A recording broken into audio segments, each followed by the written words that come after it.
Hello guys, welcome to today's Topic TV.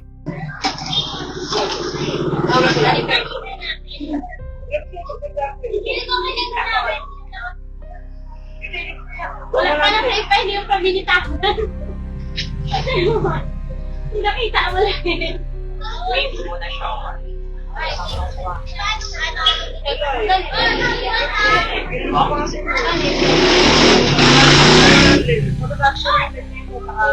Ingat po tayo mga kababayan, lalo na sa mga tindera.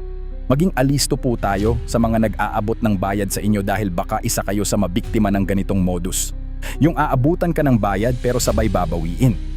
Karamihan ay nakikisabay ito sa mga tao para kung sakaling ikaw ay malito at mawala sa atensyon, ay aakalaing mong nakapagbayad na siya.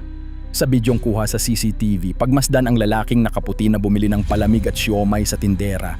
Hawak nito ang 100 pera niya at ipinakita niya ito sa tindera, pero nung hinihingi na ito ng tindera ay di niya ito ibinigay, bagkus ay sinabi nitong bibili pa siya ng siomay.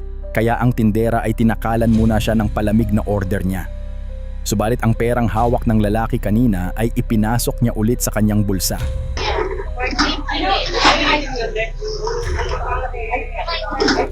Beef. Chicken beef. Beef daw, Dito nga ay iniabot na ng tindera ang palamig sa kanya at sinabi pa nito na beef na lang daw ang gusto niyang siomay.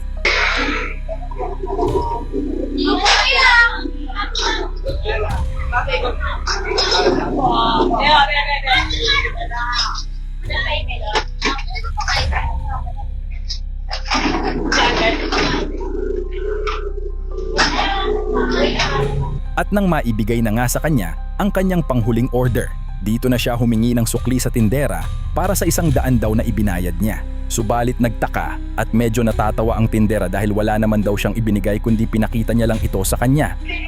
Wala pa na sa ipa, hindi yung pabilitasan. Hindi nakita mo lang. Wait mo na siya.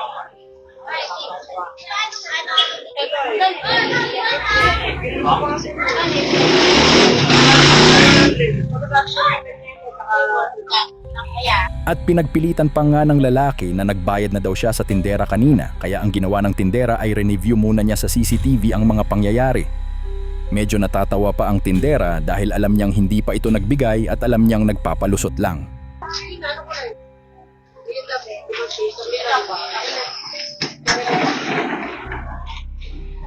Subalit habang nire-review ito ng tindera, ang lalaki na may tila confident pa sa kanyang sarili. Matyaga pa itong nag-antay sa pagre-review ng tindera.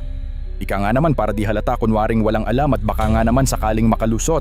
So dito nga'y pinas-forward na lang natin dahil itong si kuya ay matyaga pa ring nag-aantay. Siguro may 1 minuto pa siyang nag-antay dito hanggang sa ipinakita na nga sa kanya ng tindera ang kuha sa CCTV. Ayan niya, oh. Hindi may nakot sa akin. Okay, oh. Asa yung babay mo niya?